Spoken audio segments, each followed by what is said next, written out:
한의사를 애초에 꿈꾸고, 그리고서는 한의학적인 어떤 사명을 가지고 뭐 의료 선교에 대한 어떤 그런 부분들을 가진 그런 게 아니기 때문에 저는 드라마 허준도 안 봤고요. 심지어 대장금도 안 봤어요. 그런 한의사가 나오는 모든 드라마를 안 봤거든요. 그래서 한의원을 심지어는 가본 적도 없어요. 단 한 번도 가본 적이 없어요. 한의대 들어가기 전에. 그냥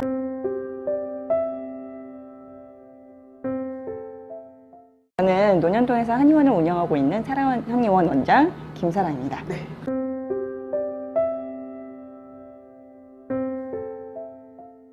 점수 맞춰서 갔어요.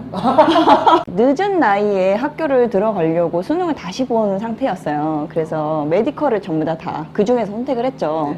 그래서 의치한 약대까지를 이렇게 몰망해 놓고 다 생각을 하고 있었거든요. 실제로 그래서 막판까지도 고민을 많이 했어요. 이걸 어디로 가는 게 나한테 제일 나을까?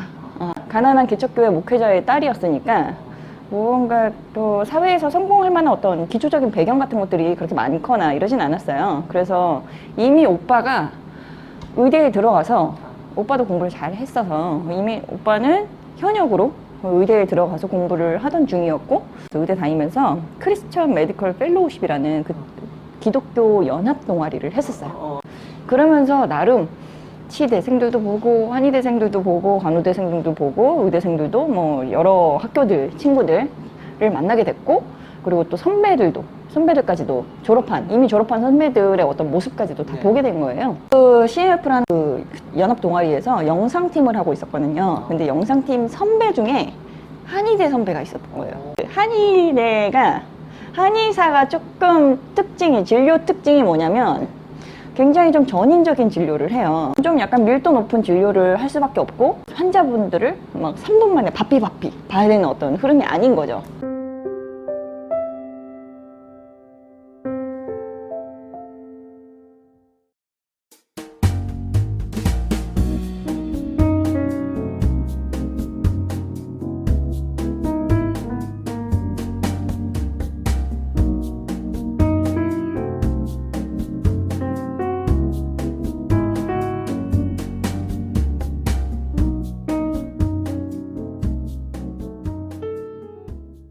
운동에 원래 진심이 없었어요. 전혀 한 번도 해본 적이 없었고, 인생 살면서 운동에 그렇게 돈을 투자한다는 게 저한테 말이 되지 않았거든요. 환자분들의 건강이나 이런 부분들을 이야기하고자 할 때, 다이어트가 필요한 사람이든 아니면 재활운동이 필요한 사람이든, 아파서 왔다는 사람들도 재활운동이 필요하거든요.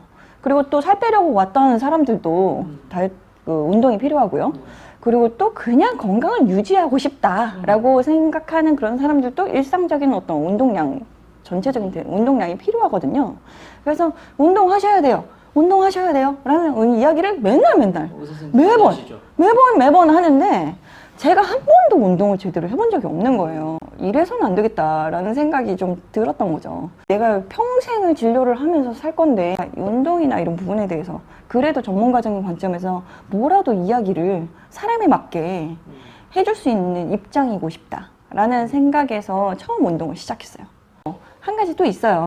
버킷리스트로 뭔가 몸을 좀 제대로 만들고 싶다. 저도 좀 약간 스스로에 대한 어떤 외모에 대한 기준치가 굉장히 좀 높은 편이어서 언젠가 한 번은 몸을 좀 약간 좀 다듬어내고 싶다라는 생각은 했었거든요. 내 몸을 타이트하게 관리하고 타이트하게 좀 근육도 좀 어느 정도 만들어내고 하는 과정 언젠가는 해야 되겠다라는 그런 생각을 했었거든요.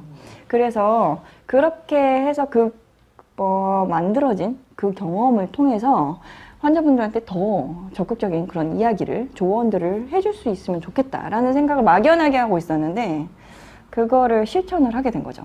우리 몸은 정직해서 누구나가 어느 정도 지키면은 다 나와요. 근데 거기에 대한 그 부분을 인내심을 갖기가 정말 어렵죠.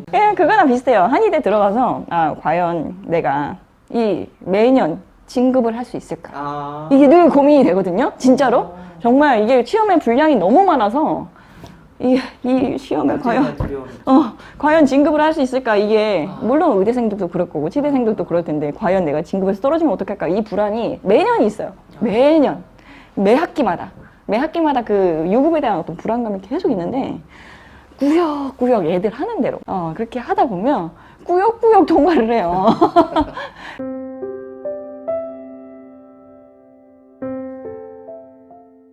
가족 전체를 진료한 경우가 있어요. 저를 만나고 나서 그 가족의 분위기가 변했어요. 이게 굉장히 좀 저한테는 굉장히 의료인으로서 전인적인 의료를 하고 선한 영향력을 끼치고 싶은 기도 의료인으로서 가장 좋은 영향을 주었다고 생각하게 된 케이스인데, 이분은 원래 다이어트를 하려고 왔어요. 다이어트를 하려고 왔는데 온갖 우울감이 가득한 거예요. 몸은 엄청 나쁘고 안 좋고 여기저기 다 아프고 우울하고 잠 못 자고 그리고 또 붓고 그런 상태로 실제로 얼굴이 울상이 돼가지고 자기 스스로의 모습이 너무 마음에 안 들어. 그래서 자기 스스로를 학대하면서 오는 거예요. 이미 다이어트를 여러 번 했다가 요요를 너무 격하게 맞아서 그런 식으로 한 3번 하고서는 더 우울해져서 왔어요. 근데 집에서는 너 살 빼라, 뭐 왜 이러냐, 뭐 이런 식의 그런 이야기를 너무너무 많이 듣고 이랬던 분이 계셨거든요. 사실 굉장히 애쓰면서 사회적인 성과나 이런 부분들을 잘 내고 학업 성취도 잘 내고 이랬던 사람인데, 그 부분에 대해서는 자기 스스로를 수용하고 인정하고 하는 부분들을 너무 못했던 거예요. 그러면서 건강적으로는 망가져 있고, 그러면서도 건강에 대한 관심보다는 살을 빼야 해 라는 그런 부분들에만 자기 스스로의 모습 미워하니까 그 부분이 굉장히 많았거든요. 근데 제가 그래서 이거는 살을 빼는 게 우선이 아니에요 라는 그런 이야기를 하죠. 당연히 한의사니까. 그 사람의 그 문제들을 하나씩 한약으로 고쳐나가기 시작했어요. 나중에는 결과적으로는 다이어트까지 이렇게 하게 됐거든요.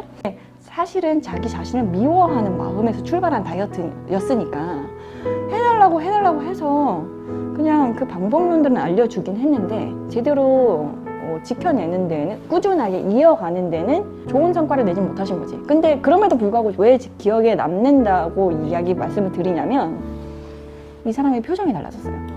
그리고 일단 건강적인 문제가 거의 대부분 해소가 되었고요. 그리고 더 이상 자기 자신을 다이어트, 자기 자학의 늪으로 빠지게 들게 하지 않아요. 근데 거기서 끝나지 않아.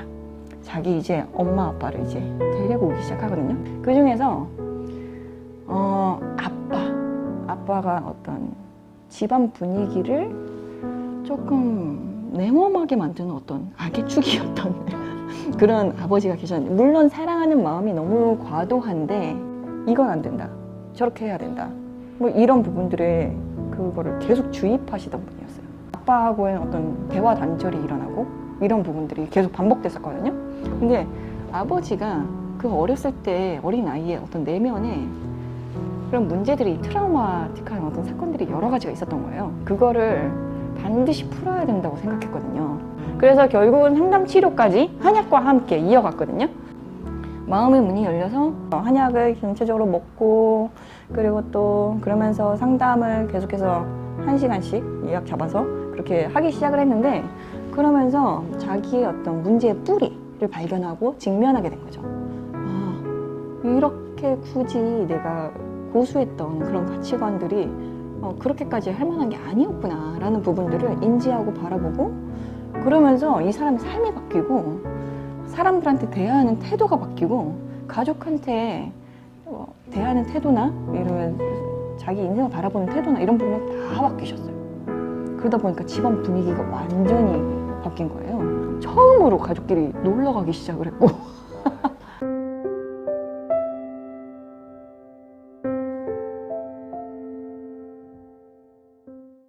신앙에 대해서 조금 더 배우고 싶은 그런 마음도 있었고, 그래서 CMF라는 그런 단체를 들어갔어요.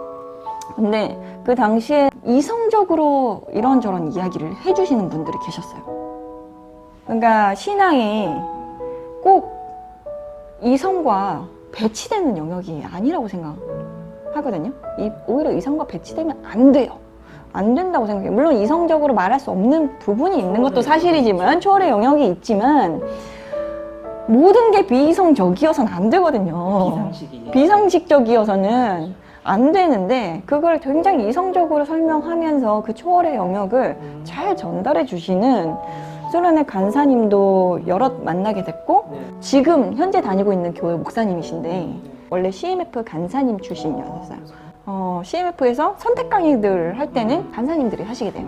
자기 주종목 같은 걸로 그걸 하게 되는데, 마침 그때 이택한 목사님이 톰 라이트 신학을 우리나라에서 제일 먼저 많이 읽으셨던 그런 분 중에 하나시거든요. 그 톰 라이트 신학이 되게 역사적인 예술을 이야기를 하잖아요. 그러면서 우리 인간의 어떤 그 욕망이나 이런 것들을 부정하는 것도 아니고 마냥 죄악시하는 것도 아니고, 그래서 되게 합리적인 언어로 이야기를 하고 신앙을 이야기하고 하나님 나라에 대해서 표현해주는, 그래서 통합적인 어떤 시각을 제공하는 그런 역할을 하게 하는데, 그때 당시에는 그게 너무 충격적이었던 거예요.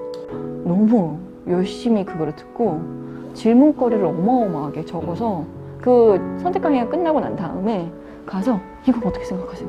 저건 어떻게 생각하세요? 그때 당시까지 해소되지 않았던 목사 딸로서 주입된 그런 부분들을, 반발이 있으면서도 미처 반발하지 못했던 그런 영역들을 그때 마구 쏟아놓으면서, 그때부터는 수련회 때를 기다리면서 수련회 때마다 이 목사님을 따라다니면서 그 선택 강의를 듣기 시작한 거죠. 저랑 지역이 달랐기 때문에 이 말씀을 계속 들을 수가 없었거든요. 두 분이서 같이 함께 개척을 한다고 기도해달라는 이야기를 하는 거예요. 그 중에 한 분 목사님이 제가 따라다니던 목사님이었어요. 안 되겠다, 간다 라고 하고서는 본과 2학년 때부터 그 3년을 익산에서 막 이렇게 다니기 시작을 한 거죠. 주말마다 이렇게 가면서